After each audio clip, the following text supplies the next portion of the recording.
Your Excellency, we are here to celebrate the career and political fortunes of our brother Eliud.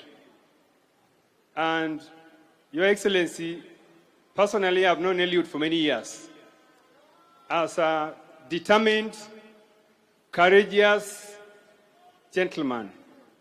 Eliud has achieved so many things in life. Within a short period of time, he has been alive. I also know him as one of the visible graduates of the political school of Raila Amolo Odinga. He was with us in our school, our college, before he left us to join you. So Eliud, we are here to celebrate you. And Your Excellency, thank you very much for giving Eliud an opportunity to serve in your cabinet. Even though Eliud is a local from here, I know that the assignment you have given him is a national assignment. It's not an assignment to serve only these villagers. But the job you have given him is for him to serve the whole country. And therefore we celebrate you, Your Excellency. Your Excellency, you are the symbol of national unity. That is the reason why we are here to join you. Even though we were in different political camps during campaigns, you are now the head of state. And as the symbol of national unity, your work is to bring this country together. And when you are here as the head of state in our country, we have to be here to join you in this occasion. Therefore, we are here on behalf of our voters to join you, to help you as you even walked in the county. Earlier, we were in a meeting as leadership of Siaya with the head of state, and we have been able to present to you some of the issues which we think are dear to us and to our people. And we want to thank you for the assurance that you are going to look at all those issues together with your team of government officers. Your Excellency, as I sit down, I want to say that your deputy has been teasing me since morning that I was one of your harshest critics during campaigns. And Your Excellency, this is true. And I want to confirm that Rigiji does not lie. It is true, I was one of your harshest critics during campaigns.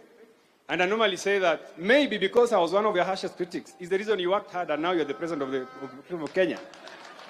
So I would like to urge my friend Rigiji that now he is the deputy president of Kenya, and we normally say that leadership positions are given by God. God cannot allow you to lead if he doesn't want. Therefore, Your Excellency, mine is to wish you well as you plan your government.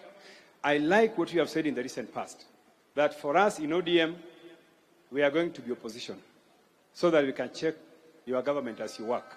I think that's a task we are ready to do, and we are going to do it faithfully as we also work together as a people of Kenya. Thank you very much. Asante sana, Atan. I think there's nothing to add on that. Rigiji, Atan is saying that he's going to behave. But now, His Excellency has also given us the opportunity that Elisha greets you as a member for GAME. Karibu Wakubwa. Your Excellency, the President of the Republic of Kenya. Your Excellency, the Deputy President of the Republic of Kenya. Our Speaker, CS who are here, CSS, PSS, all protocol observed. Mine is very brief. Your Excellency, I want to thank you sincerely for nominating Owalo as one of your CS. I know Owalo since university. In fact, at one point, we lived together for almost 4 months in my house. So I come here to celebrate you, Owalo. And as the Bible says, what we are doing today, if you read the book of 1 Thessalonians 5, 16, 17, 18. 16 says, give thanks. And this is why we are here. To give thanks to God for having made you CS through His Excellency. Number 2, 17 says, rejoice. We are here to go and eat. So I hope there's enough food for all of us. 18, pray continually. The church has bestowed that upon you. If you want anything to happen in your life, pray. And Your Excellency, I'm going to emulate what you did in Nanyuki. You know, in your meetings, those who came late, you didn't allow them to attend. So I know that even in Ikulu, those who drink 18 years will not have no place, because Ikulu now will be for chai and wandazi. So Your Excellency, I'm going to emulate that in game. So when I go for meetings, My people must report at 7 so that the country can move to greater heights.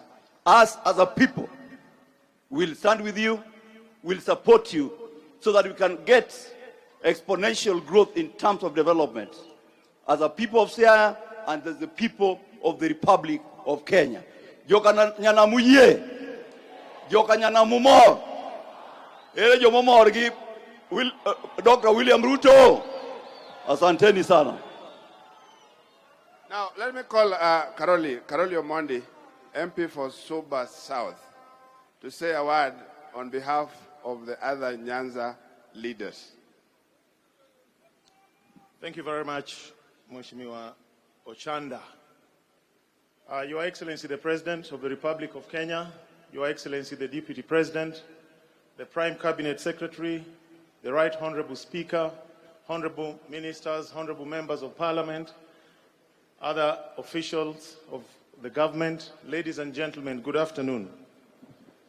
Your Excellency, please allow me to speak a little in Luo, just for a few minutes, then I'll get back to English.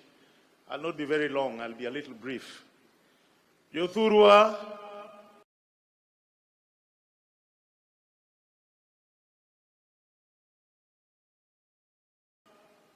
adwa neno jomorwako welo ka ekafwayo e hewa. Urwako welo.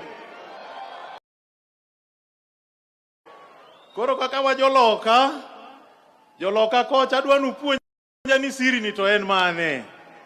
Uye puonja. Ang'eni wane nyima altar to nitie jomoko kama paro ni ok ong'eya maber.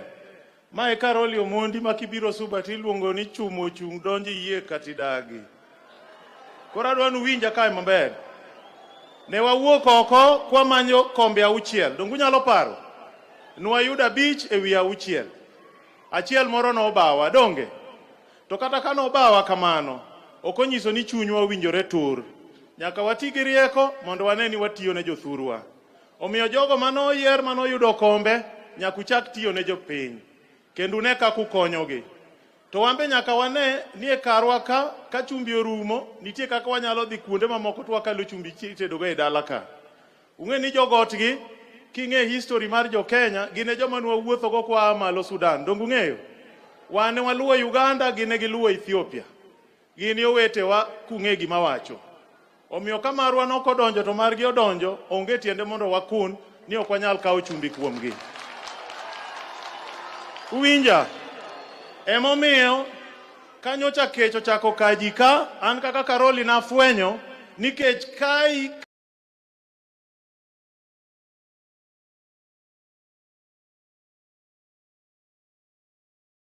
kata nigone Azimio, kata nigone ODM.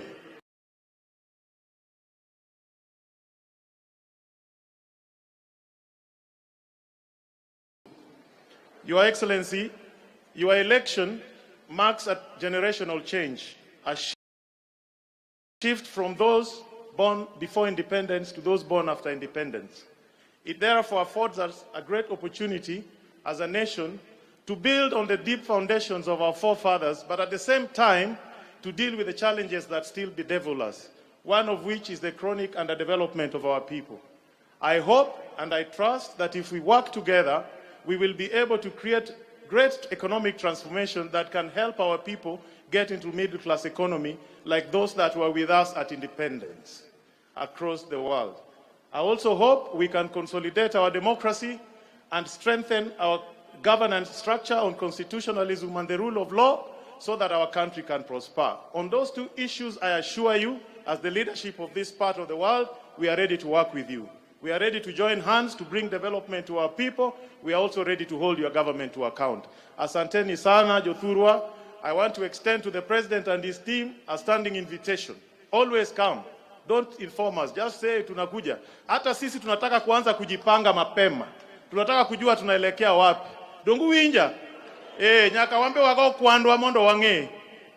Wambe wange kakaen. Wange nian kama tek. Wabro toboa. Asanteni sana, Mungu awabariki. Thanks a lot, Karoli. Jodalawa, mrembe urukendo. Erukamano mokwongo kuom rwako wendo wa. Erukamano maduong' ahinya. unyiso ranyisi makende. Yiero nyocha noserumo kendo waseaye. Sani koro wapango kaka jok manogonwa kura nyalo yudo gimiyudo e sirikal. Koro yore miyudego waduto nyaka wamany nikech waduto wagolo osuru e sirikandwa ni. Omiyo adwa kawo thuoloni mar mondo mi akwa oganda waduto. Oganda waduto adwa kwayou weche mang'eny wawerego. Weche mang'eny wawerego. Yiero nyoserumo. Yiero gi bende nitiere kinde ka kinde. Jomoko wae moro ng'ato ka donjo gi yiende mbewa to kodonjo to osetimo ang'owa, osedonjo. Kata mana mipira kata ni go football to ololo gi lwete ka referee ok oneno, osetimo ang'owa, oseloyo. Omiyo loyo osebede, wach kura nyoserumo. President koro en William Samoei Ruto. Wakauru kinde, wamiye thuolo mondo ti kodwa, wabende wati kode. Mane momiyo kana awacho mokwongo, na awacho ni samwa goro map ma Kenya, ma president en achiel, mapno ok wadwar nong'ado ni Siaya ni oko, ok onego bed nong'ado ni Bondo ni oko, ok onego bed nong'ado ni Rarieda ni oko. Wadwar ni wadhi kamoro achiel kaka jopiny. An gadiera ni kata jakomwa. An gadiera ni kata jakomwa kama wachope sani, ong'eyo kendo nyocha kono oyo. Ne wadhi e court. Ne ok ber, ne wadhi e court to court nosetieko. Omiyo koro court constitutionally nosemiyo ang'owa president. Mane kaka koro ka gik moko gin. Wawuothuru kwachomo kanyo. Your Excellency, I want to thank you very much. There's a lot we share with Eliud Owalo as a person. Partly, we have served at very close capacities with Jacom. Sometimes we call him Tinga or Agwambo.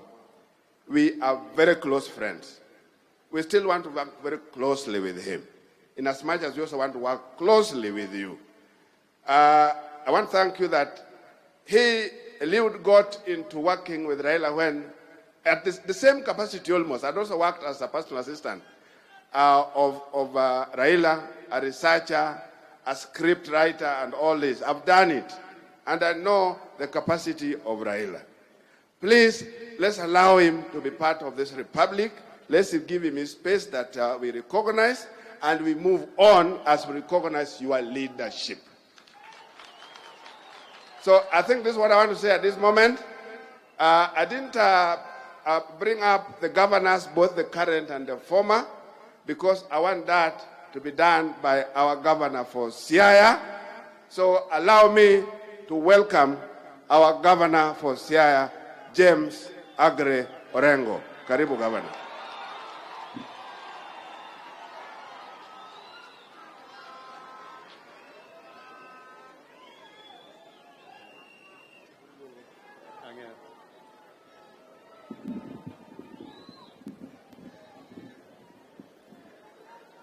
Kayo Poto Manade.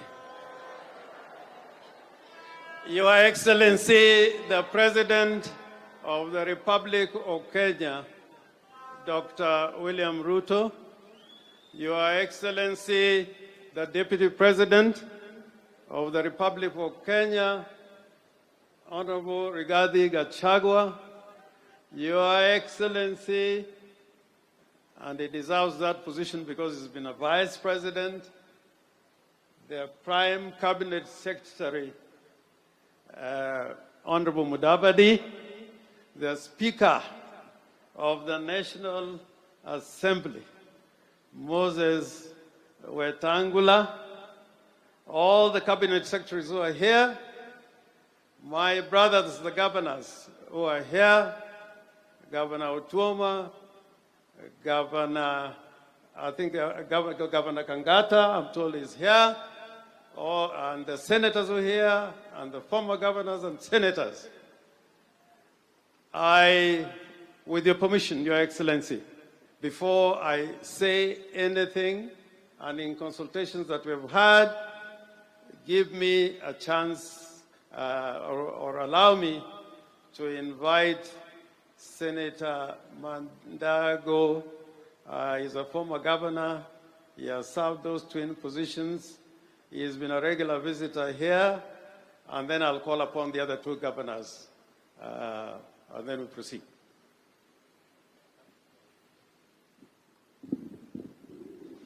Your Excellency, the President of the Republic of Kenya, Your Excellency, the Deputy President, Your Excellency, the Prime Cabinet Secretary, the Right Honorable Speaker of the National Assembly, Cabinet Secretary, our host today, the church, na watu wa hapa Siaya, Bwana asifiwe.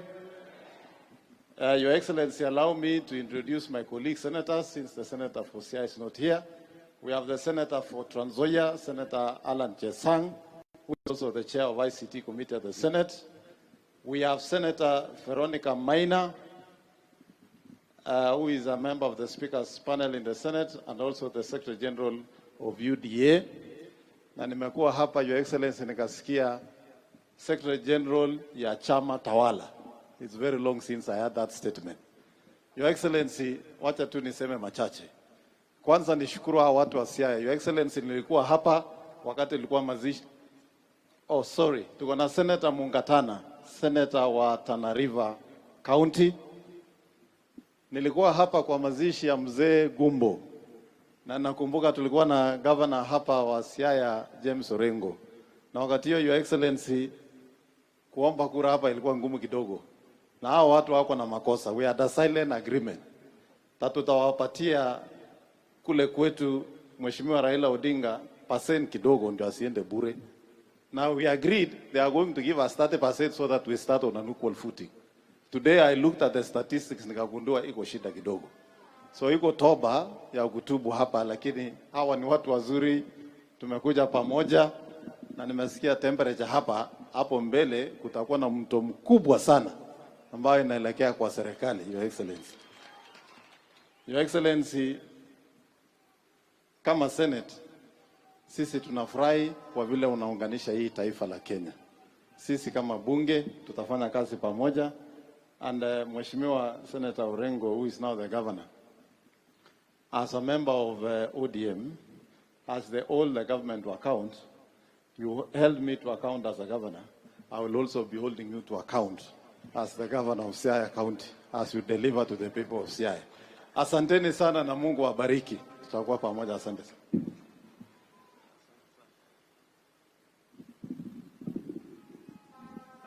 In our midst, there is a gentleman I normally call my senator, and is now the Senate Majority Leader, Aaron Cheriot. Could you come and say a few words?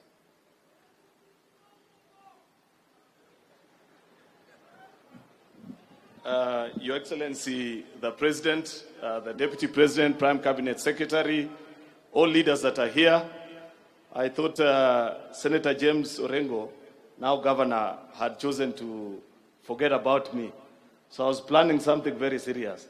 I was going to conspire with the MCAs of Siaya so that you find yourself in the Senate.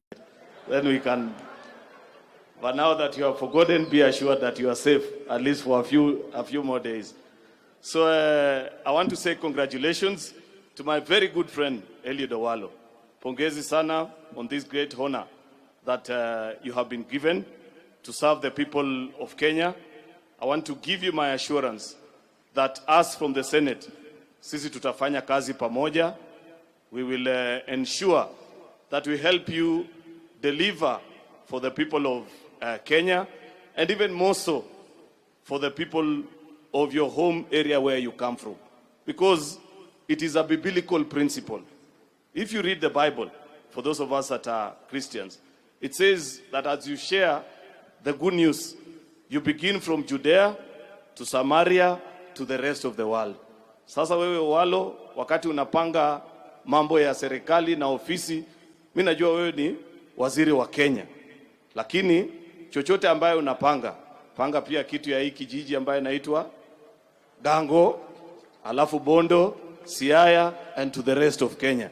Usisahau hawa wananchi wa hapa nyumbani. It's extremely important because that is why they have come to celebrate you. And one final thing, Your Excellency, in following up, sababu mimi naona wananchi wamekuja kutukaribisha hapa. Najua tumetembea na wewe kutoka Homa Bay jana hapa. Mimi nilikuwa nakuja nikichungulia sababu sikuwa najua vile kutakuwa kwa hii safari. Sasa vile jana tulikaribishwa na leo vile tumekaribishwa, mimi nataka kuambia Jothurwa, anything that comes to the Senate, a bill, a motion, so long as inahusu Kenya, kama hakuna kitu ya Siaya hapo ndani, mimi siwezi pitisha. Nitahakikisha mambo iko ndani kabisa. So nyinyi msikae mkifikiria ati mtakuwa nje ya Kenya. Nyinyi, you are part and parcel of us. We will work with you na tutahakikisha that in your dream, Your Excellency, of making Kenya one nation, one people, governed by one dream, becomes a reality. I give you my assurance. Just a final thing ambaye, najua rafiki yangu Sudi yako hapa. Na for a long time, I've been trying to get him to have a church ambaye atafanya ikuwe home church yake. Sasa leo amepata kanisa. Hii nomia. Wakati ile sababu ilipeanwa kwamba watu walitoka Catholic because they wanted to be 2-star general and 3-star general. Unajua Sudi is a 3-star general. Hasa yeye amesema anaenda kufungua Nomia Church Kapseret Division. So tutachagia yeye kanisa ifunguliwe. Asanteni na Mungu awabariki. Thank you. We have also former governors. I'll just ask them to stand up in recognition. Governor Ongwae, former governor of Kisii. We have Governor Kidero, former governor of Nairobi. We got Governor Ranguma, former governor of Kisumu. We got Governor Obado, former governor of Migori. And we got Governor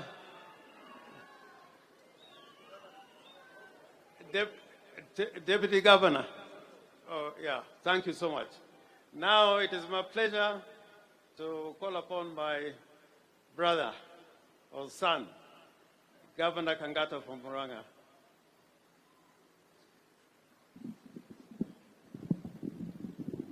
Your Excellency, the President of the Republic of Kenya, Dr. William Ruto, the Deputy President of the Republic of Kenya, Honorable Gachagua, the Chief Minister, Honorable Musalia, together with the Speaker of the National Assembly, and our Chief Guest, Honorable Owalo, all members of Parliament and governors.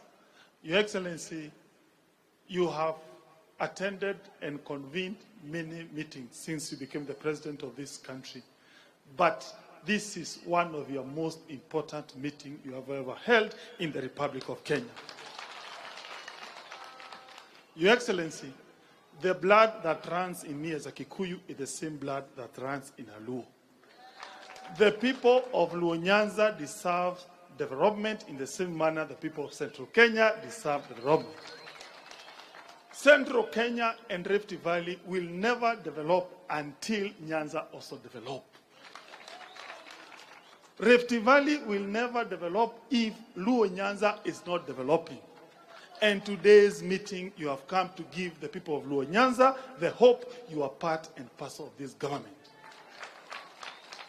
Your Excellency, if you have a position you are planning to give me, I'm happy to remain as the governor of Murang'a.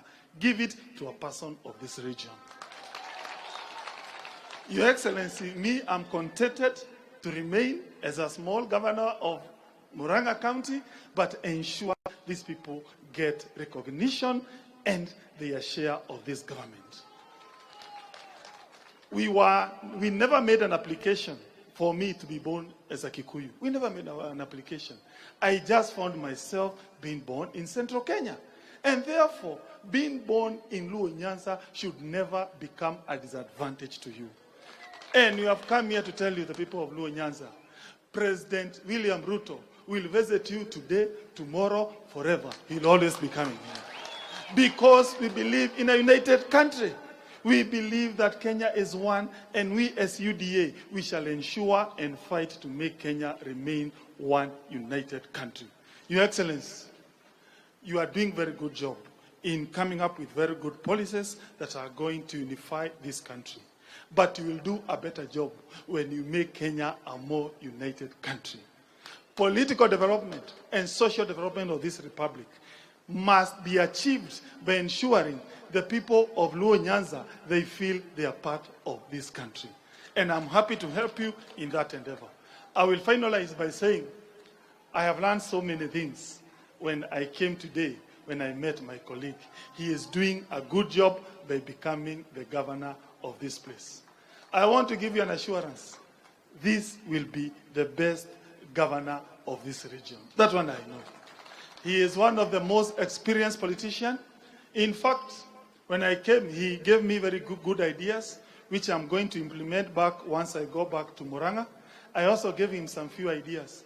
Like in Murang'a, we are ensuring every child of ECD is getting free meal every day. I have no doubt he is going to implement that in this region. We have given 20,000 cards of NHIF, which have special features, which we are calling Kangata Care, that include various benefits. I have no doubt that idea can also be considered in this region so that we develop together as a nation. Thank you.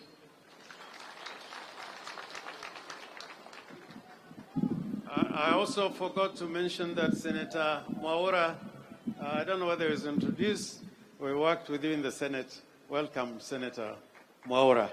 Now it is my privilege and pleasure to welcome the Governor of Busia, Governor Otuoma.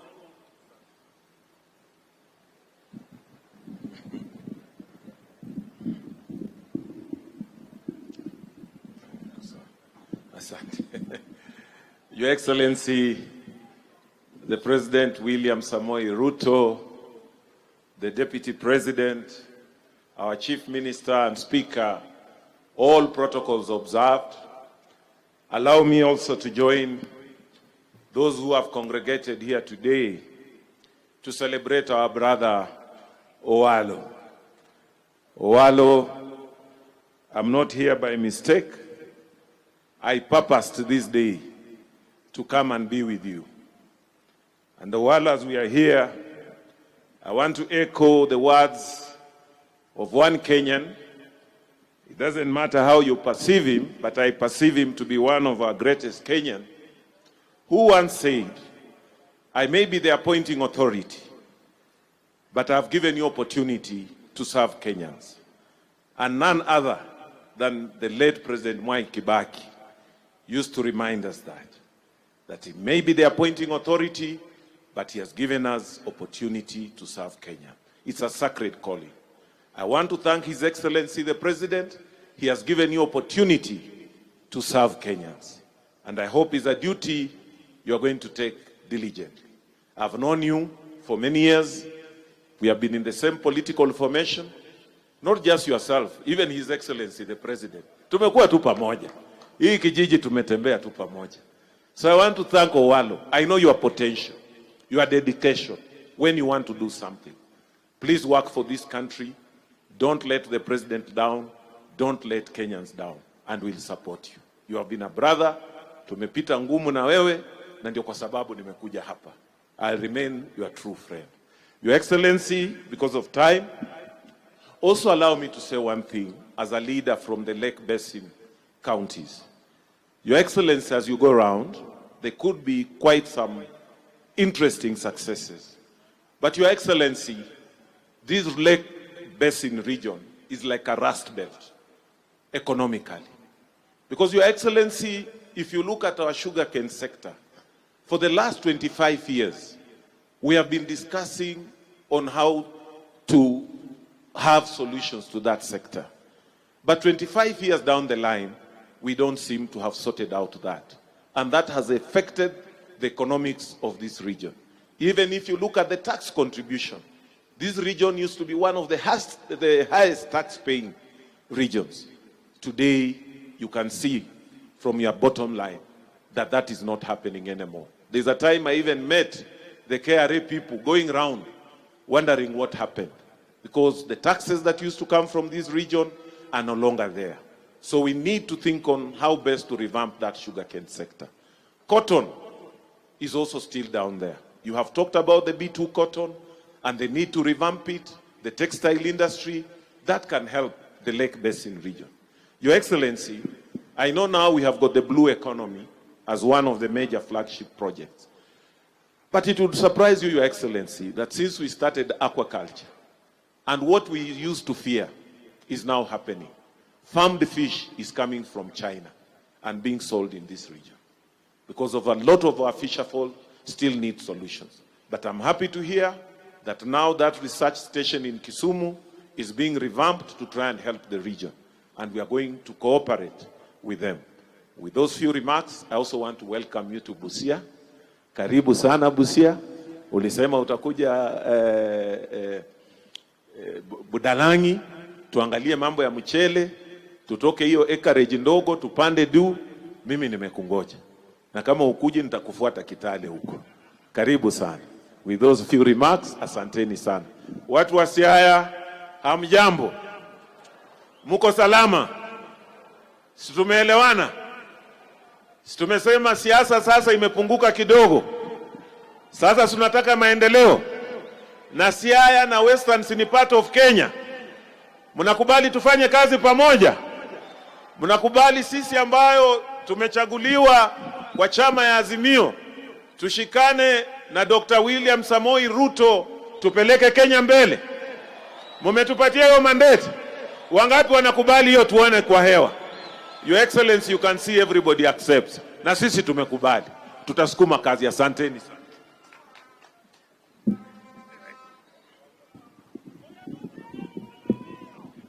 Your Excellency, I would now want to make a few remarks. And first is to welcome you to Siaya. Siaya is your home, and I know in answer to your constitutional duties,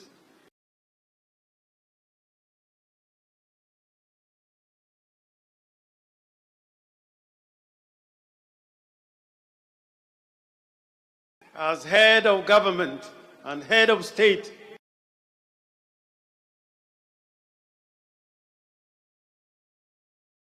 very profusely for appointing Eliud Owalo as a cabinet secretary.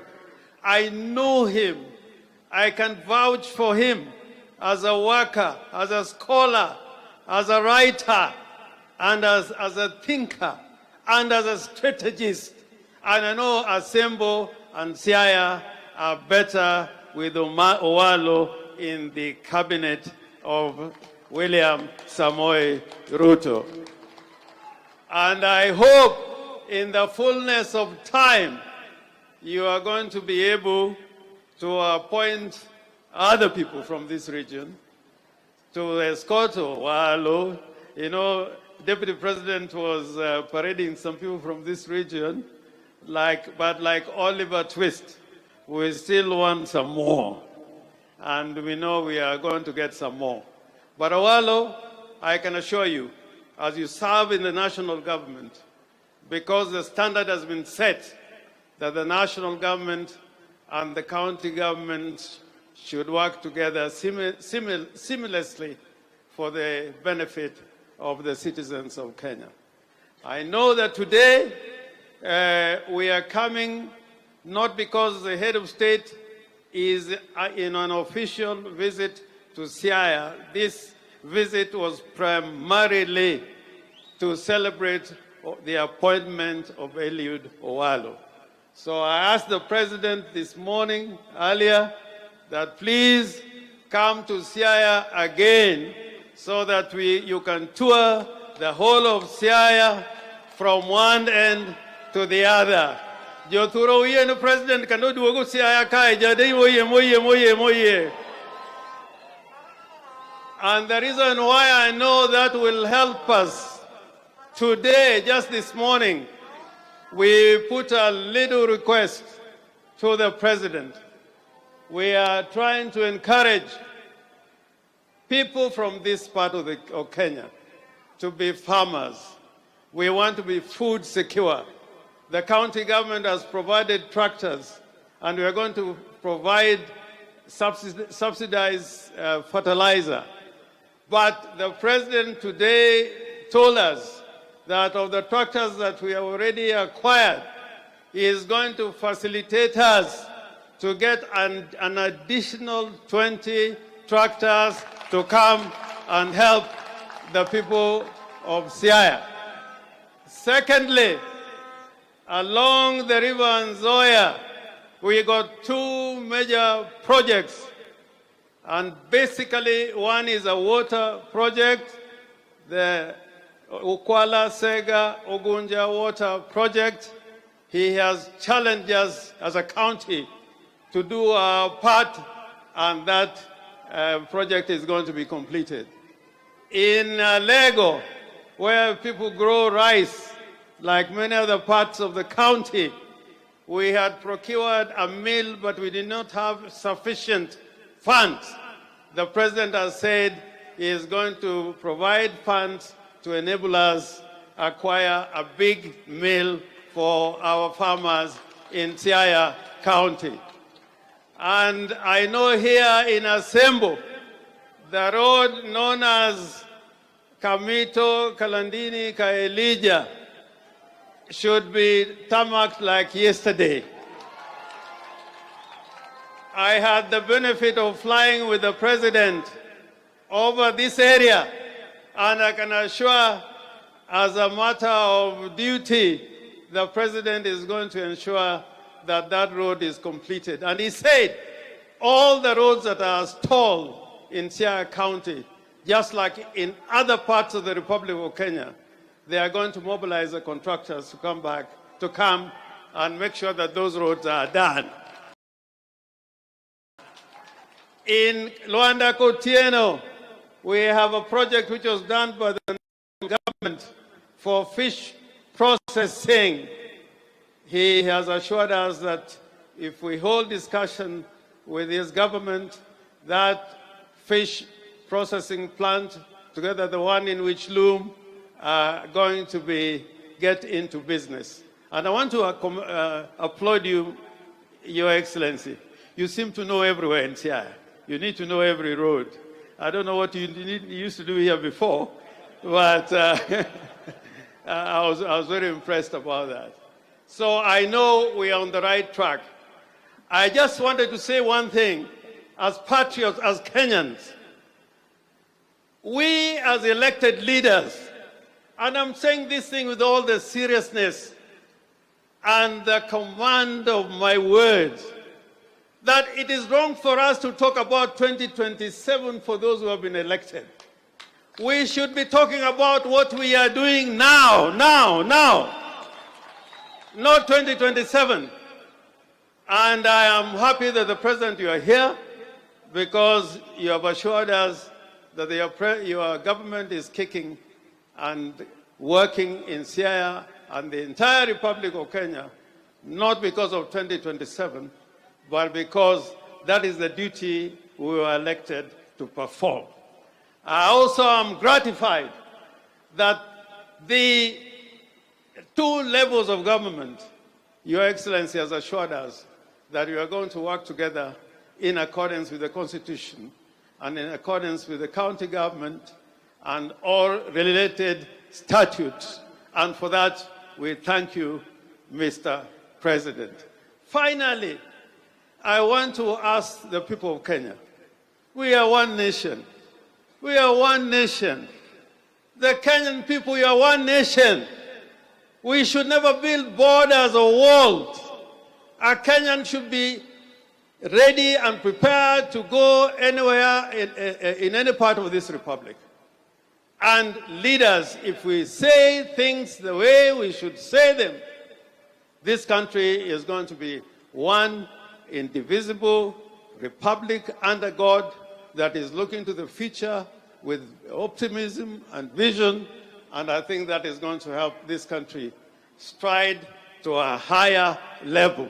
Finally, Mr. President, I ask you in the spirit, not of the handshake, but in the spirit of togetherness, I urge you to sit together on the table of brotherhood with your brother Raila Amolo Odinga. Because because the elections are over. The elections are over. I'm here with people I've worked with. I see Governor Mutua Weta, who is very eloquent, and we have been to many places with him. We have worked with Mudavadi, His Excellency. Even your Deputy President, I've worked with him. And I've worked with you, President Ruto. I know when you stand for something, like when you were in Serena defending Aguambo, I knew you was a big, big, big fighter. But for the good of Kenya, I urge you that we should come together on the table of brotherhood to move together as a nation so that we don't divide our people. Otherwise, I spoke to Raila Amolo Odinga about an hour ago, and he said that I should pass to you his word of welcome na ujisikie uko nyumbani. Joturo uroko president kendo bono negiliwe tu. Jadi bono president oduog Siaya. Jadi moroko tingini ma president okelo no Siaya. Erorukamano. Koro aluongo na mwalika ndugu wangu ambaye ni wakili shupavu, ambaye ni Speaker of the National Assembly, Moses Wetangula. I don't know what it is.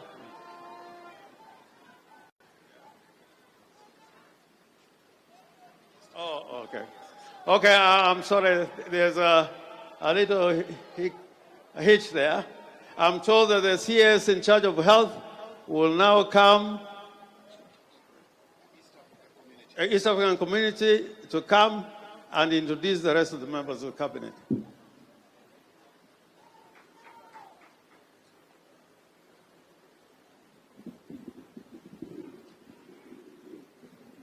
Thank you.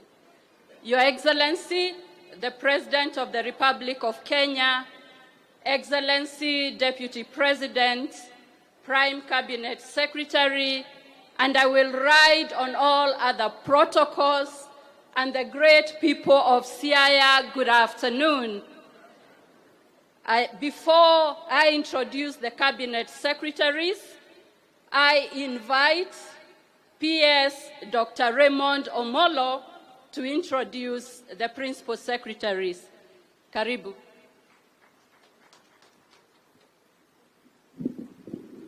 Thank you, Madam CS, Your Excellency the President, Your Excellency the Deputy President, the Prime Cabinet Secretary, the Speaker of the National Assembly, and all elected leaders, the people of Asembo and Siaya County at large, friends of CS Eliud Owalo, and the clergy.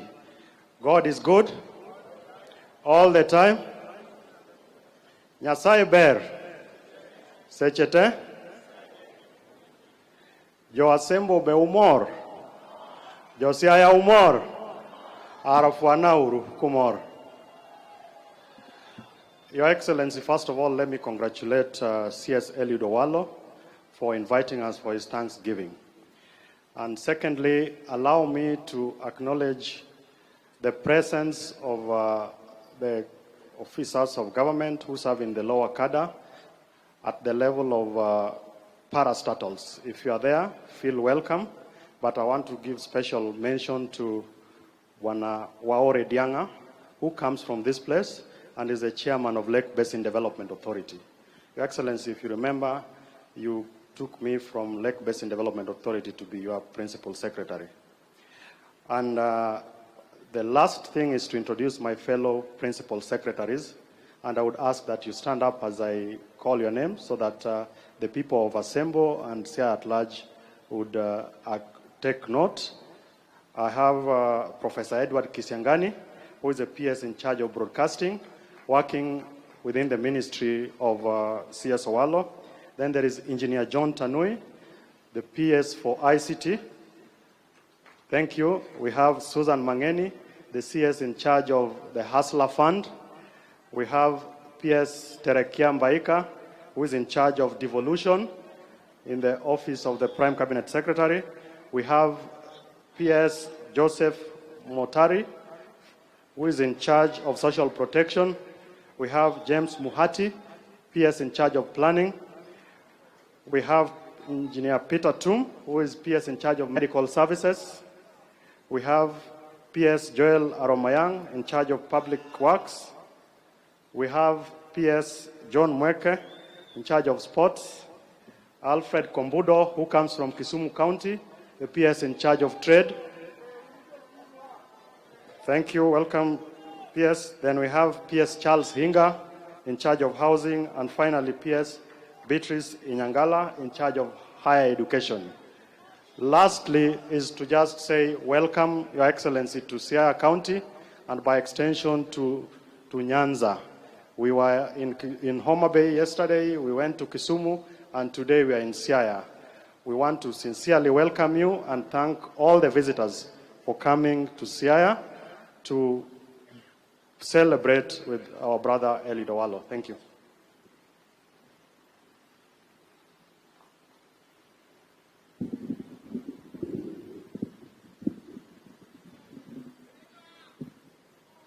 The Cabinet Secretaries are very happy to be here to join hands in solidarity with one of us who is a great member of our team. I want to introduce the Cabinet Secretaries who are here, and I'll request them to stand and wave. We have Ezekiel Machogu, CS Education. We have Zekaria Njero,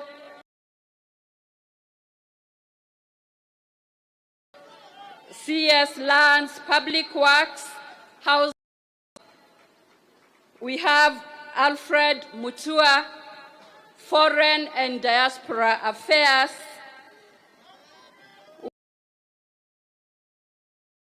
We have Eliud Owalo,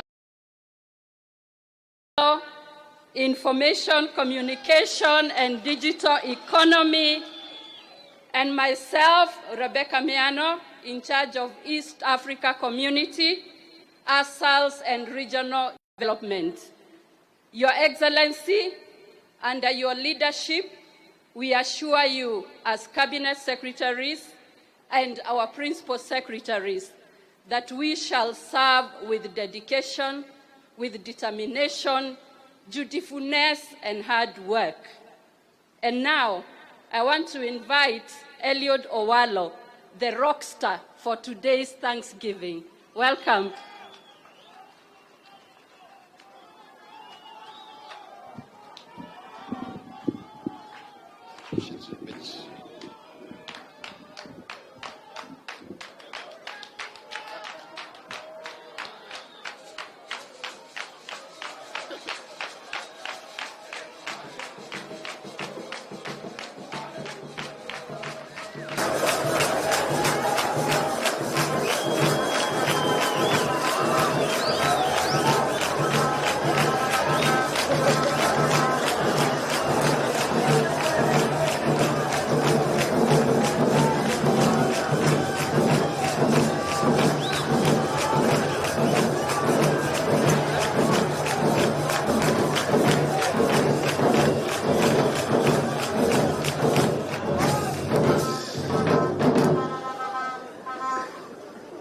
Your Excellency, President of the Republic of Kenya, William Samoei Ruto, Deputy President, Rigathi Gachagua, Prime Cabinet Secretary, Musalia Mudavadi, Speaker of the National Assembly, Moses Masika Wetangula, my Cabinet colleagues present, Governors present, Senators present, Members of Parliament, ladies and gentlemen, the Church of Court Protocols observed, good afternoon. This is a great day for me, and because I don't want the risk, to run the risk of missing anything important, you'll first of all allow me to read a very small but succinct speech, just to put everything into the correct perspective.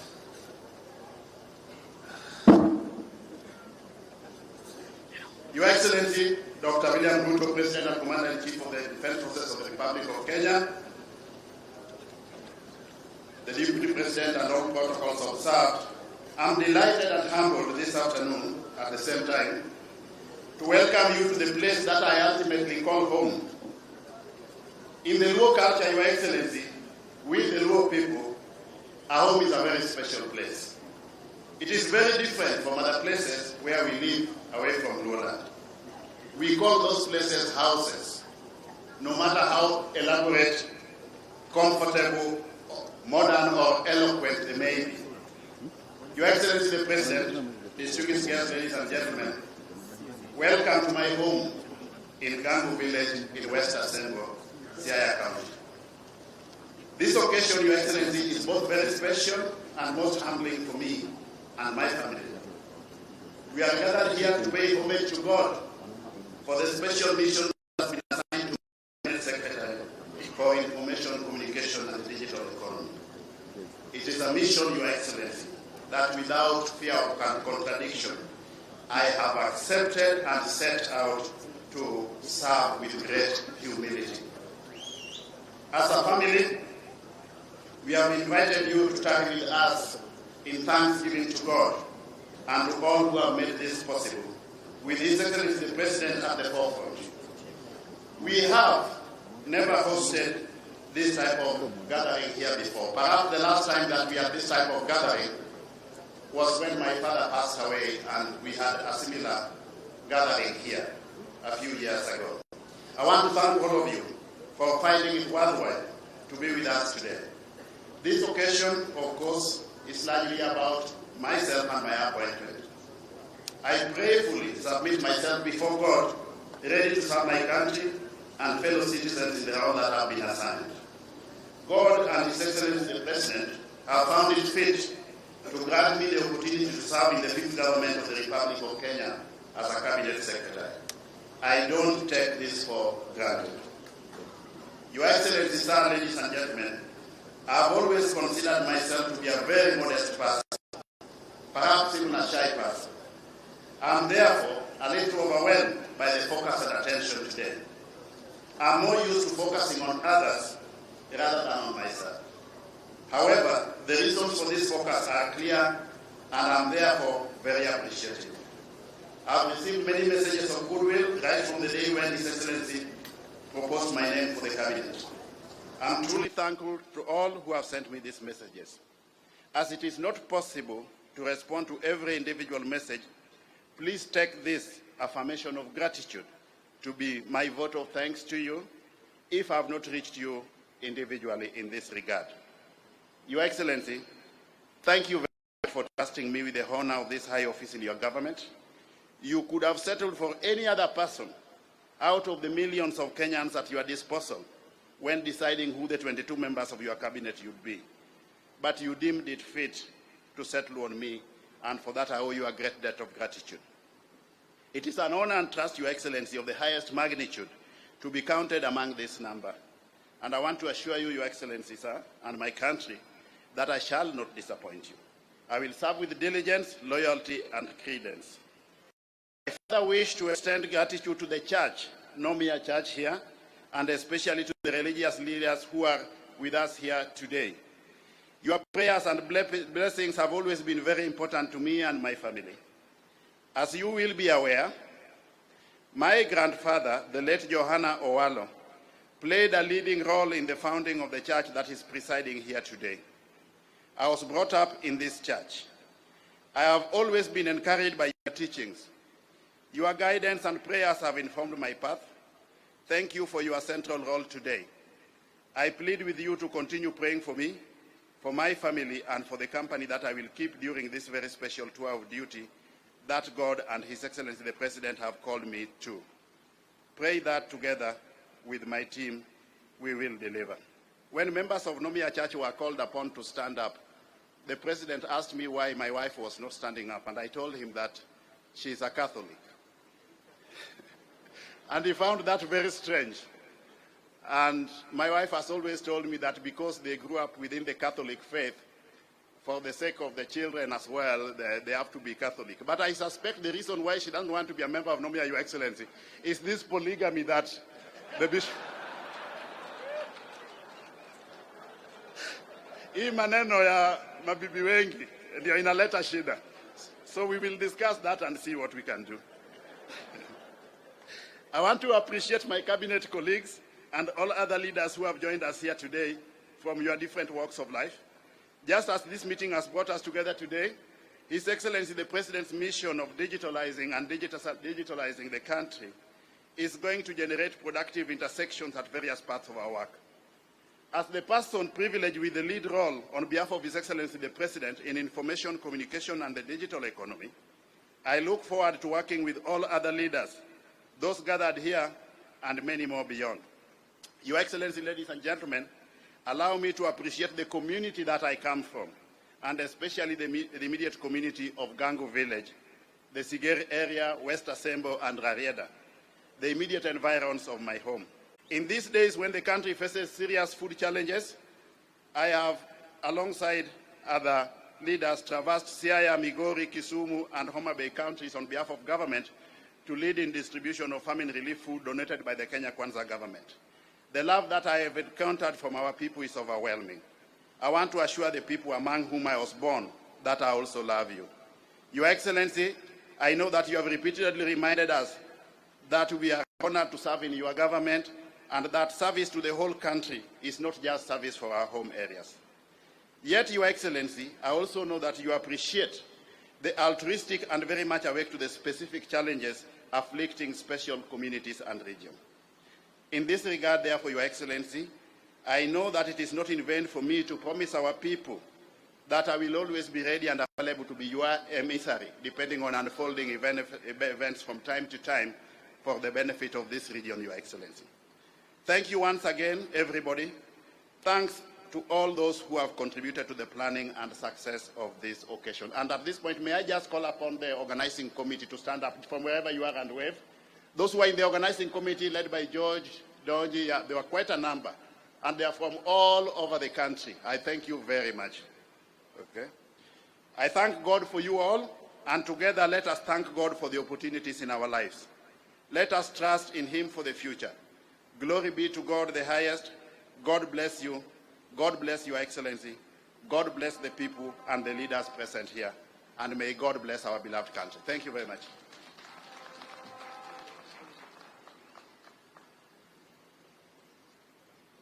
Yeah, may I mention, for purposes of clarity, that the country, so he was not able to join us today, but very much with us in spirit.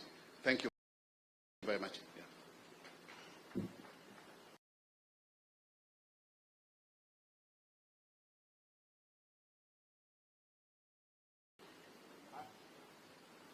May I now take this distinguished honor and privilege to invite the Speaker of the National Assembly, Honorable Moses Masika Wetangula.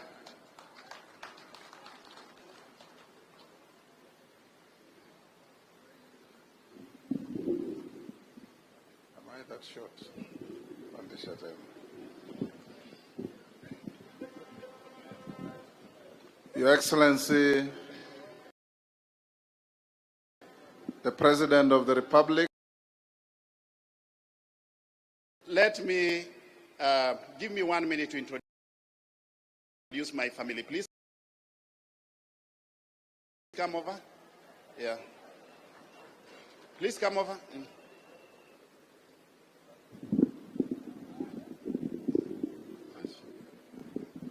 Yes. Yeah. Okay. We are 5 in the immediate family. Madam, her name is Jacqueline Muga Owalo. She's the mother of my children. The eldest daughter in the family is called Michelle Atieno Owalo.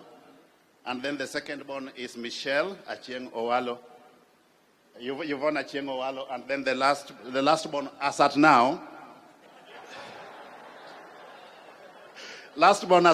is called Paul Onyango Owalo. To them all also still, I owe them a great debt of gratitude for creating the enabling environment for me to pursue my goals and ambitions. Thank you very much. May I now go back and invite Speaker Moses Wetangula to come. My apologies for that, Speaker. Yeah.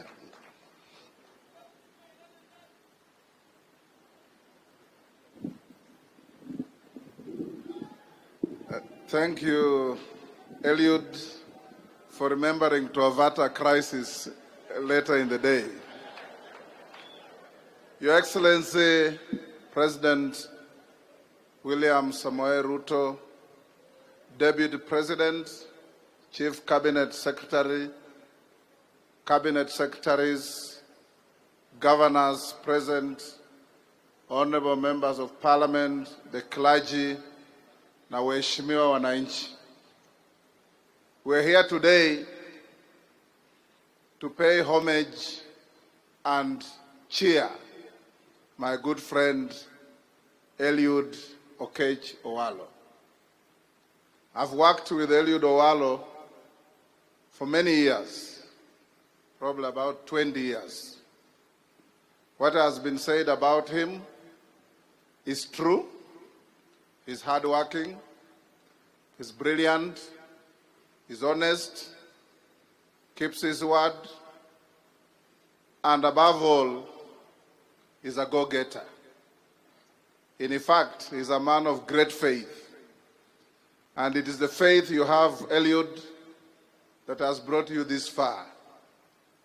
When there was a choice to make for short-term convenience in politics and long-term interest in politics, you chose long-term interest in politics. And we come here to stand with you, encourage you, and tell you that you will not walk alone in this life that we all live in.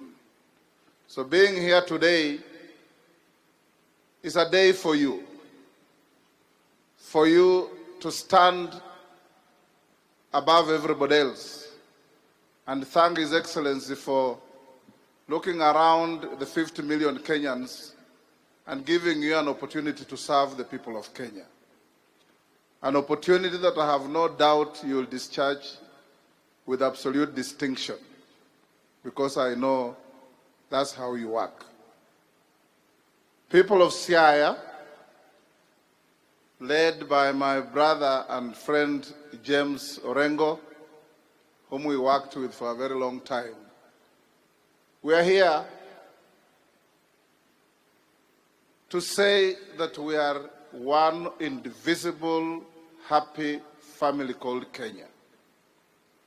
And this big, happy family called Kenya should never allow anybody to create fault lines, define irrelevant boundaries between us, or define Kenyans on the lines that don't keep us together.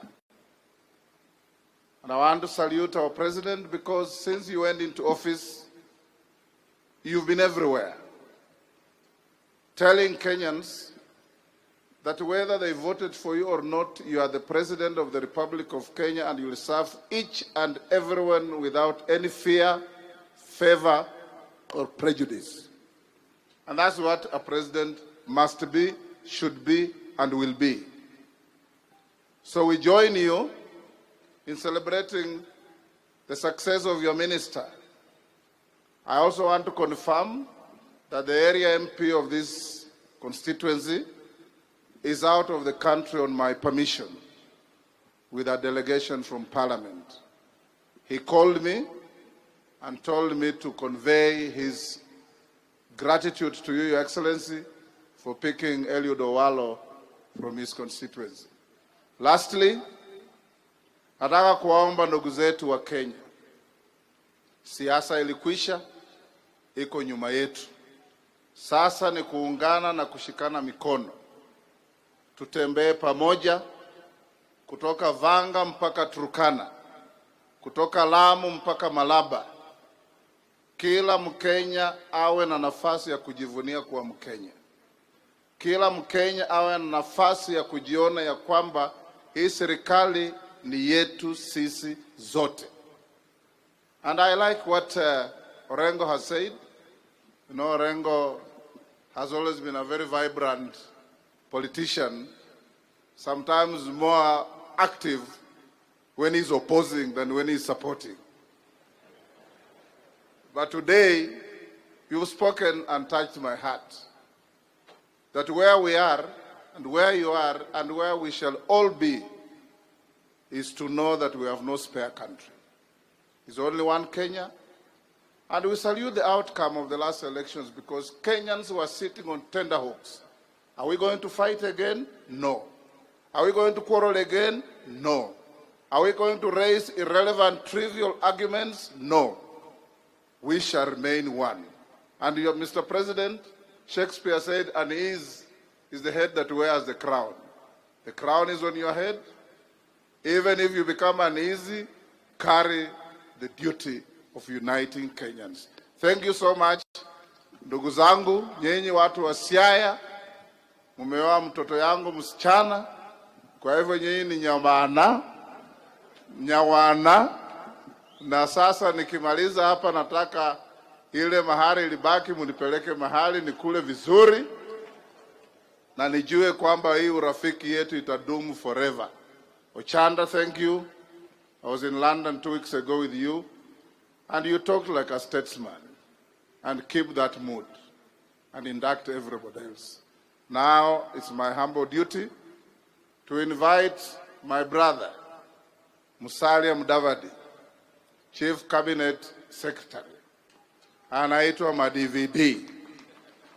Akuje naye pia awasalimie, and he prays on Eliud Owalo because he's the pridal character of the day. Thank you.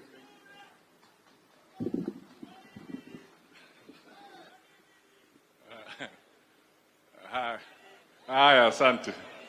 Your Excellency, the President of the Republic of Kenya, the Deputy President, Rigathi Gachagua, our host,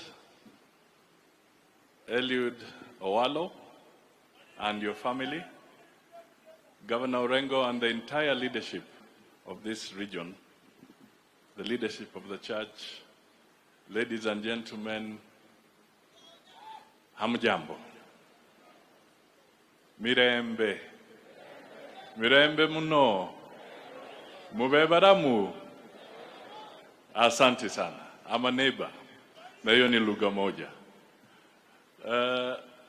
Your Excellency, my first remark is to say I stand here to congratulate Eliud Owalo for receiving your appointment and your honor to become a cabinet secretary. When we were in Nairobi campaigning for Owalo in Kibera, we kept on saying, Liwe Liwalo, ni Owalo. Leo, Liwe Liwalo, ni siku ya Owalo. We are here to celebrate this glorious occasion and the honor that has been bestowed on you by the President. I will just make one other small remark to affirm what has been said here by the Speaker, and indeed when the President was leading a retreat of his government in Nanyuki, he stated very clearly, and the instructions are very strict, firm, that we have to serve all the 47 counties of this country in equal measure. Whether the leadership of a county is from a different political party, that is irrelevant as long as you're serving in his government. We must serve all Kenyans and make sure that they all benefit from the resources that we all harness as a nation through the taxpayers. That is what we shall do, that is what we intend to do, and that is what we must do because it is the right thing to do now and always. Kwa hivyo tuko hapa kusema tutasimama pamoja, tushirikiane. Your Excellency, Owalo is a good man, and I'm sure you know it. We look forward to working with you. Let us ensure that we help the President deliver on his mandate. That is what we intend to do, and to unite the country and to work together I want to assure you that we are not going to entertain a vindictive process. That is another very strict message we got from the President, that this government should not have a foundation of vendetta, but unifying the people of Kenya. So that is why we are saying kazi iendelee. And to be honest, I must say I'm so happy to see Miguna here. It's good to see you. Asante sana. So it's now my humble duty and pleasure to invite the Deputy President of the Republic.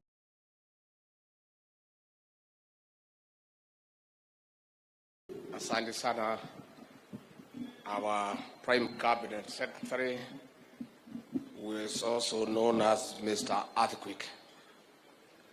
Your Excellency, the President of the Republic of Kenya, Kanisa CS wetu Eliud Owalo and your family, waziri ambayo wamefika na makatibu na wale wote ambayo wamefika sherehe ya leo, hamjambo.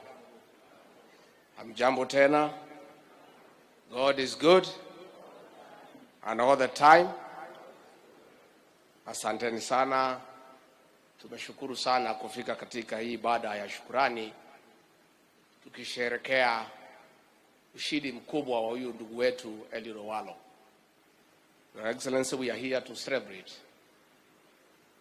the appointment of Eliud Owalo to your government to assist you in the economic transformation of our republic and to give a contribution in the service to humanity and mankind. Your Excellency, I met Eliud Owalo way back in 1992 and have closely followed his journey and path to leadership. He was a university student then, and I was working at Harambee House as one of the people who were assisting President Moi in the management of public policy and the political organization in the country. And Eliud Owalo approached me and said that he wanted to meet President Moi to share with him political strategies of how he could win some votes in this difficult region then as it is now.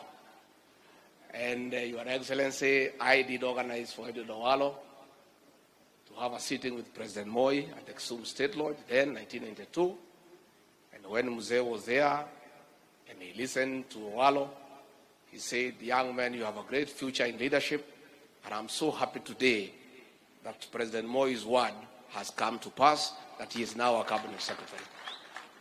Your Excellency, Eliud Owalo is one of our most focused cabinet secretaries. He has a passion to serve, he is committed, and he is forward-thinking and multitasked. He brings in new blood and fresh impetus in the management of the affairs of our country.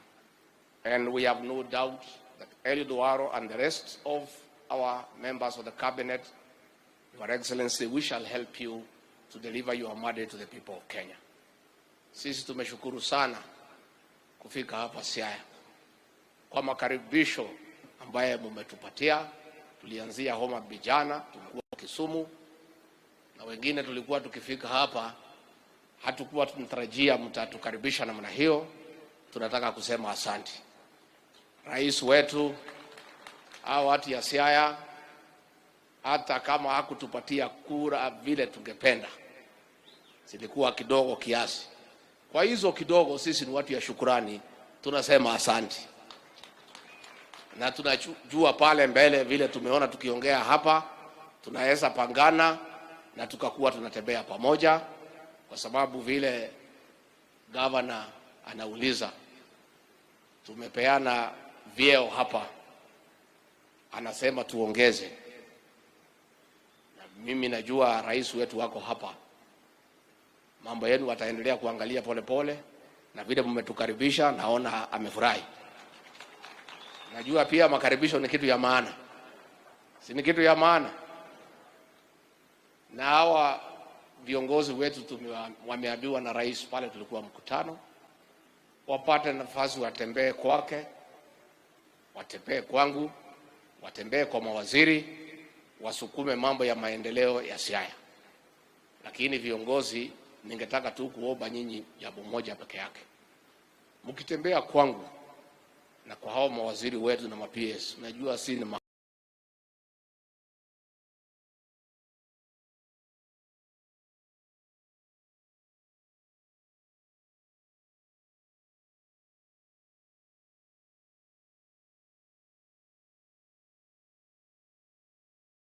hasla.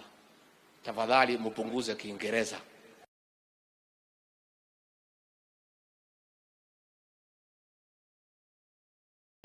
Kupromosha Kiingereza bila kuulizwa na mtu yeyote ni huyu Speaker wa National Assembly Moses Wetangula.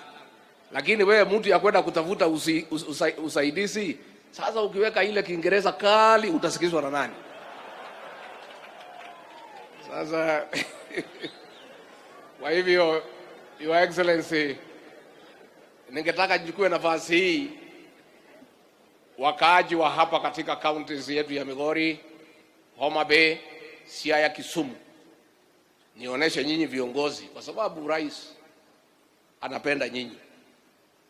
Hata kama kumpa yeye kura vile alitaka, angali anapenda nyinyi. Na ameonyesha. Kuja hapa kwanza huyu CS Owalo. Huyu sasa.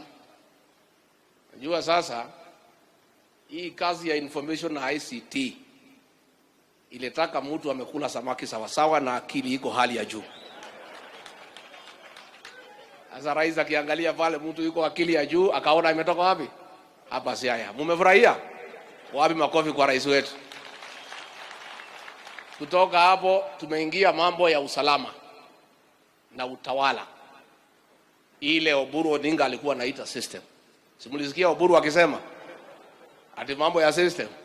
Sasa rais huyu wetu, hata sisi tulikuwa na shida kidogo, watu ya Mount Kenya na wakale pale, ile kiti ambaye ndio yenyewe wa serikali, ile ya ndani kabisa, ile ya kupanga maneno na kupima na kuweka darubini, kuweka kabiro na kuangalia Kenya vile naenda na kukaa na rais karibu, anataka atikupeana pande hii. Tulikuwa na shida kidogo, lakini akasema hii watu ya Luo Nyanza, pahali tunapitana nao ni kura peke yake, mambo ingine wako sawa. So kiti ya PS wa Interior na National Administration ni ya huyu mtoto wenu Eliud Owalo. Kwa hivyo ile system mlikuwa mnalia mnataka imsaidie, iko hapa system. Fikiri mambo yenu iko sawa sawa. Simulilia hii system. Lakini nimwambia huyu James Orengo ni rafiki yangu. Tulikutana kwa KTN. Akaniuliza, sasa hapo mlima hii mzee wetu atafaidika? Nikamwangalia, na huyu James Orengo tumetoka naye mbali. Siku tulikuwa tumesukumwa na Uhuru Kenyatta kwa ODM, tulikuwa pamoja. Alikuwa wakili yangu. Nilikuwa nikishikwa anakuja kunitoa. Mimi ni mtu ya kushikashikwa tangu zamani. Hii Uhuru amekuja kunishika ni kitu nimezoea. Sasa huyu alikuwa anakuja kunitoa. Lakini pia kwa sababu mimi ni mtu najua maneno, narudi kwa mfuko na mpatia kitu. Sasa mimi nikamwambia Orengo, huyu governor, nikuambie ukweli. Kamwambia mimi mambo ya udanganyifu sisi hatutaki. Na ndio tumesema hatutadanganya William Ruto kwa sababu sisi ni Wakristo. Na sisi watu ya Mount Kenya tulimwahidi tutaunga yeye mkono. Rais Uhuru Kenyatta anatuambia tukue wadanganyifu. Tuache yule tunajua, tulimwahidi, tupatie yule tulikuwa tunapingana na yeye. Nikamwambia sisi mambo ya uongo hatutaki. Sasa wewe Jimmy, kwa sababu rafiki yangu, wacha nikwambie ukweli. Ile watu ya Mlima Kenya wote wamesarau ni baba ni conman. Watakula pesa yake yote na kumdanganya na hakuna kitu watapata. Huyo Orengo nilimwambia. Nilifanya mzuri kumwambia ama sikufanya? Sababu hii maneno ya uongo na udanganyifu ni kitu baya. Huyu baba wetu huyu Agwambo ni mzee ya heshima. Hata kama tulikuwa tunashindana na yeye, amepigania demokrasia Kenya, kwa umri ni mzee, ni kiongozi, Ni makosa kubwa sana kuketisha mzee kama huyo chini na kumwahidi kura, mnajua hakuna. It is wrong. Na wale wote walidanganya huyu mzee kutoka Mount Kenya ati wamemwekea kura, hawatapata amani katika maisha yao. It is wrong. Na hiyo siasa ya udanganyifu tunataka ifike mwisho. Mungetaka ifike mwisho siasa ya udanganyifu? Tuwaambiane ukweli. Kwa hivyo pia pale Kisumu tuko na PS, ako wapi? Ambaye anaitwa Alfred Kobundo. Huyu ni waziri, ni PS wetu wa trade pale kwa wizara ya Moses Kuria. Pia tuko Nairobi River Commission. Tuko na mama wetu Dr. Pamela Olet, ako hapa. Tuko na Lake Basin Development Authority. Tuko na Charles Waore. Tuko pale, ako wapi Charles Waore? Ako area? Ngoja nataka hawa watu waone nyinyi. Ndio huyo. Na nyinyi hawa wamepewa kazi na William Ruto, president wetu, bila kuangalia mambo ya kura. Kwa sababu hii Kenya ni yetu sisi na kuendelea mbele, tukiwa na hawa na wale wengine, president wetu ataendelea kuleta nyinyi kwa serikali, mkuwe ndani, na pale mwisho mkitaka ziongezeke tutakuwa na mingi zaidi. Pia katika ofisi yangu, najua watu wengine, na huyu governor wetu Orengo kwa sababu ni rafiki yangu, mimi nakuomba, ukiona vijana wananipigia kelele, wewe unitetee. Hapana support hawa. Unajua hivi vijana wanatafuta relevance wadiko kwa magazeti.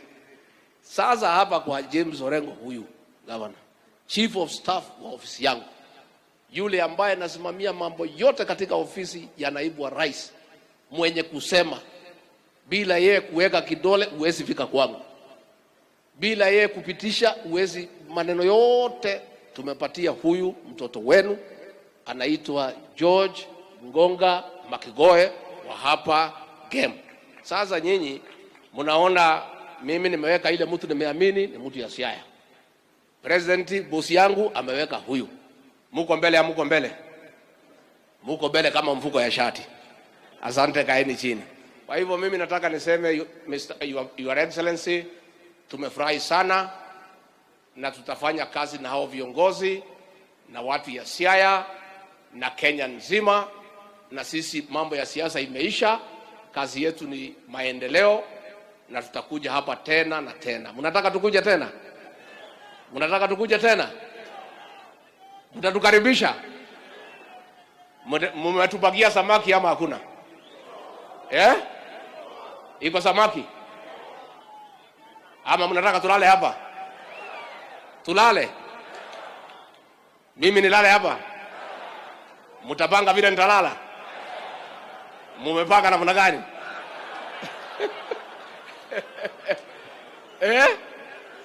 Asante.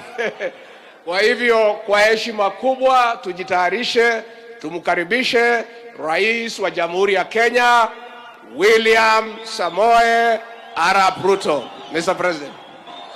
Thank you. Aya, asante sana Bwana Rigiji. Tafadhali tuketi chini. Thank you very much.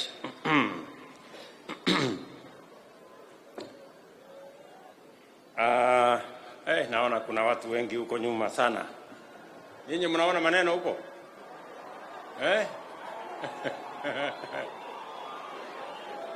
Sawa, wacha nisimame hapa juu. Utaniruhusu Bishop? Wacha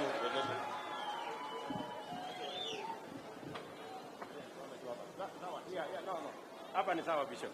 Hapa ni sawa. Naona wananchi wengi huko nyuma. Basi baba wetu askofu na viongozi wote wa kanisa, Bwana Deputy President, magavana mlio hapa, mawaziri wetu, speaker wetu wa National Assembly, Bwana Moses Wetangula, our Prime Cabinet Secretary, speaker wetu wa county ya hapa Siaya, wabunge wa county, ndugu wananchi, rafiki yangu Owalo na mke wako na familia yako na wananchi wote wa Siaya na Kenya, hamjambo. Amoso ujadurua. Jadurua untie. Jadurua umor. Bwana Yesu asifiwe. Basi, mimi kwanza nataka niwashukuru sana kwa kutukaribisha hapa Siaya, hapa Rarieda kwa ndugu yetu Mheshimiwa Eliud Owalo. Nawashukuru tena kwa sababu tulikubaliana sote kama Wakenya katika uchaguzi uliokamilika. Tulikubaliana mambo mawili ya muhimu na tumeweka historia mpya kama Wakenya ya kwamba tutafanya uchaguzi bila ukabila na bila fujo. Na mimi nataka niwashukuru watu wa hapa Rarieda, Siaya na Kenya kwa sababu sote tulienda kwenye uchaguzi, tukachagua MCAs, tukachagua wabunge, tukachagua masenators, tukachagua magovernors, mkanichagua na huyu deputy wangu, na sisi wote tumekubaliana tunaenda mbele kama watu wa taifa la Kenya bila ya ugomvi na bila ya ukabila. Mimi nataka niwahakikishie ndugu zangu watu wa Siaya na watu wa hapa Nyanza na watu wa Kenya ya kwamba mimi nitahakikisha ya kwamba katika foundation hiyo Wakenya wenyewe wameweka kwamba hawataki ukabila katika siasa zetu, hawataki ubaguzi katika siasa zetu na hawataki chuki kwa siasa zetu. Mimi nawahakikishia niko tayari kufanya kazi na viongozi wote, kutoka wale MCAs wamechaguliwa Kenya mzima, wabunge wote wamechaguliwa Kenya mzima, masenators, magovernors, sote tutafanya kazi kama ndugu moja wa taifa moja, taifa la Kenya. Leo tumefika hapa kwa sababu ya kutoa shukrani zetu kwa Mwenyezi Mungu kwa kumpa huyu Eliud Owalo rafiki yetu nafasi ya kuwa mfanyikazi wa taifa la Kenya kama waziri. Pongezi my friend Eliud Owalo. Mimi na huyu Eliud Owalo, yeye alikuja kwangu akaniambia, Bwana Deputy President, I want to work with you. Na wakati huo nilishangaa sana, kidogo nikarudi nyuma nikasema, you know, it's not common. Sasa nikafikiria kidogo, watu wakaniambia ati Owalo anataka kufanya kazi na wewe. Unajua huyu Owalo alikuwa presidential campaign manager wa Raila Odinga. Sasa wewe huyu mtu pengine ametumwa. Lakini kwa sababu ya kuamini ya kwamba kila Mkenya anafaa kupata nafasi ya kushirikiana na Wakenya wenzake, that is why today, after working with Eliud Owalo for the last 2 years, today he has the confidence to serve as a cabinet secretary of the Republic of Kenya. My good brother Eliud Owalo, congratulations for your appointment, and I look forward to working with you and your colleagues in cabinet to serve the people of the great Republic of Kenya. Jameni, tumpigie huyu Eliud Owalo makofi jameni. Pongezi my friend. Congratulations. Mimi pia nataka niwaambie ndugu zetu wote wale tulishindana na wao ya kwamba mambo ya mashindano na uchaguzi tumekamilisha. Kama wewe ni MCA, ujue ya kwamba ward ambaye unawakilisha, wale walikupigia kura, wale hawakupigia kura, sasa ni watu wako wa ward yako, uwatumikie. Vile vile wabunge ni hivyo hivyo, maseneta ni hivyo hivyo, women rep ni hivyo hivyo, magavana ni hivyo hivyo, na hata na mimi nasema ya kwamba wale walitupigia kura na wale hawakutupigia kura ni wananchi wa taifa letu la Kenya, na tutawatumikia bila ubaguzi, kwa sababu nyinyi mnalipa ushuru na nyinyi ni wa Kenya. Tunaelewana jameni? Mimi nataka niwaambie wa Kenya, hakuna mtu ati amepiga kura vibaya. Kila mtu amepiga kura vile ameamua, kwa sababu sisi ni nchi ya demokrasia. Wakenya wamefanya kazi yao, wametupatia nafasi ya uongozi katika vyama tofauti tofauti. Leo tuko hapa, tumechaguliwa from different formations, lakini ile kazi imebaki. Wananchi wamemaliza yao, wametupigia kura. Kazi imebaki ni ile ahadi tulipatia hawa wananchi ya kuwafanyia kazi. Na mimi nawauliza viongozi wote kutoka kiwango cha chini kama MCA mpaka magavana, wabunge, maseneta, na sisi wote tuungane ili tuweze kutekeleza majukumu yetu ya uongozi na kubadilisha taifa letu kupitia kwa mipango na miradi ya maendeleo, ndio tuweze kuwa na taifa ambayo Wakenya watajivunia na Wakenya wote waweze kupata maisha yao kubadilika kwa sababu ya uongozi wetu. And I want to commit to all the leaders that we are going to work together for the benefit of the people of the Republic of Kenya without any manner of discrimination, because we live in one nation. Mimi vile vile nataka niwashukuru sana. Leo asubuhi nilipata nafasi ya kuongea na viongozi wa hapa Siaya kwa sababu ya mambo ya maendeleo ya hapa Siaya. Na mimi nataka mjue hivi, watu wa Siaya, nataka munisikize vizuri. Hakuna mpango itapangwa katika taifa letu la Kenya ambayo itabagua sehemu yoyote ya Kenya. I have been here. Nilikuja nikaanzisha kwa mfano barabara ile imetoka Musanda pale imekuja Sigomere, imekuja mpaka hapa Unguja. Si ni kweli? Hiyo barabara tumekamilisha. Nilikuja hapa barabara ya kutoka Luanda kwenda Akala. Hapa tulianza barabara ya kutoka Kombewa kwenda mpaka Asembo Bay. Hiyo barabara hata ingawaje iko na matatizo, na wahakikishia tutatengeneza, tutaikamilisha.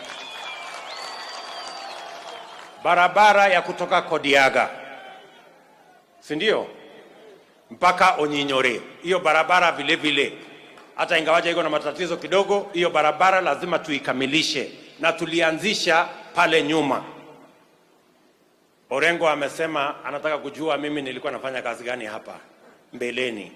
Mimi najua hii sehemu, Mheshimiwa Governor, kwa sababu nilishughulika na mambo ya maendeleo ya kila sehemu ya Kenya wakati nilikuwa Deputy President. And I will continue to make sure that every part of Kenya is not left out as we plan the development of our nation.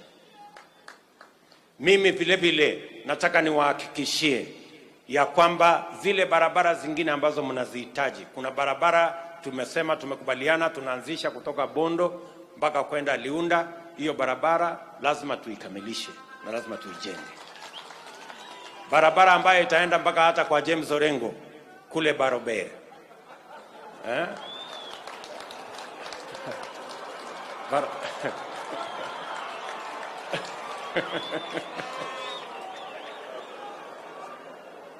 Ya, barabara ya kutoka Gotnanga kwenda Jera, Barobere mpaka itafika Uring.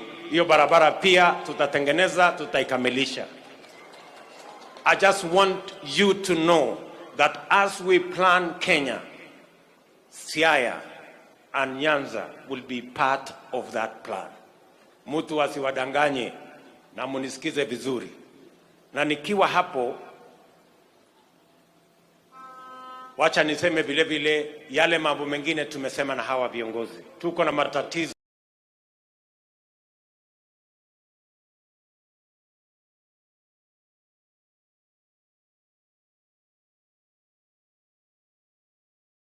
ya maji hapa Siaya, na ndio tumesema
umeandika Nyanza namna gani na mimi ndio rais wa Kenya.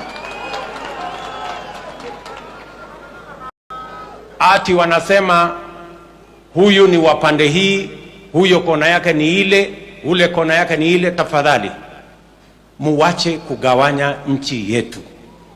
Wakenya walipiga kura na wakaondoa mipaka yote ya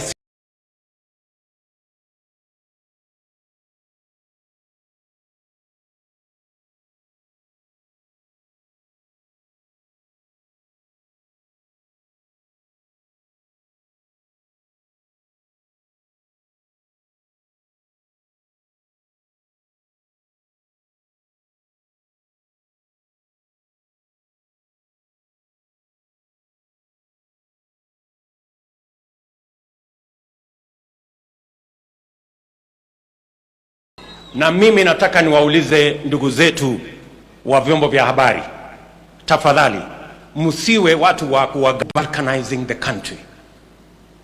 I cannot storm any part of the Republic of Kenya. and no part of the Republic of Kenya belongs to this person or that person or this community or the other community. Please, I want to ask the media of our great republic to be responsible in what they do so that they don't become inadvertent agents of dividing our country into corners and strongholds and corners and places. We are a united Kenya. And all leaders, as James Orengo said, we must eliminate any barrier and any roadblock to any Kenyan exercising their right to be any part of this great republic. And all of us must be united in that manner. Mimi nataka niwaulize Wakenya wote kwa unyenyekevu ya kwamba tushirikiane. Na mimi nataka mjue ya kwamba hii kazi tutapanga pamoja na nyinyi na hakuna sehemu ya Kenya itabaki nyuma. Tumekubaliana jameni? Tumekubaliana? Mnasema tuungane, tushirikiane, tuweke siasa kando kidogo, ndio tupange mambo ya maendeleo, tushirikishe viongozi wote, sio? So mimi nawashukuru sana. Mipango ya Kenya yote tutapanga na tutahakikisha ya kwamba ile program zetu zote ni pale inalenga vile ya kubadilisha maisha ya wananchi.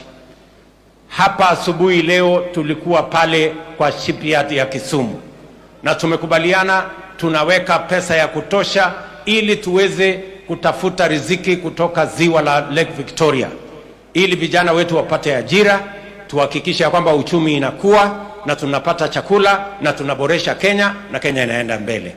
And that is my commitment to you, as I commit to every Kenyan that we are going to do that which is going to make Kenya better and greater. So asanteni sana ndugu zetu maaskofu kwa kutuombea. Asante sana. Na mimi nakubali, niliuliza huyu Eliud, mbona mama ako katika kanisa ingine na wewe ingine? Lakini mimi naona explanation is wewe mama endelea kukaa hapo kwa Catholic. Kwa hapo. Hii kanisa pengine ikuwe akina Sudi na wale wengine wana.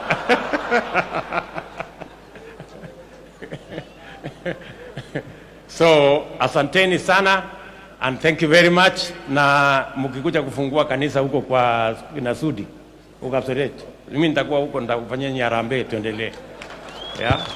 So asanteni sana watu wa Rarieda na watu wa Siaya, tunawapenda sana, tunawatakia baraka ya Mungu, and I look forward to coming back so that we can work together going into the future. Thank you very much. God bless you. Your Excellency, sir, with your permission, there was a small ceremony to install you as an elder.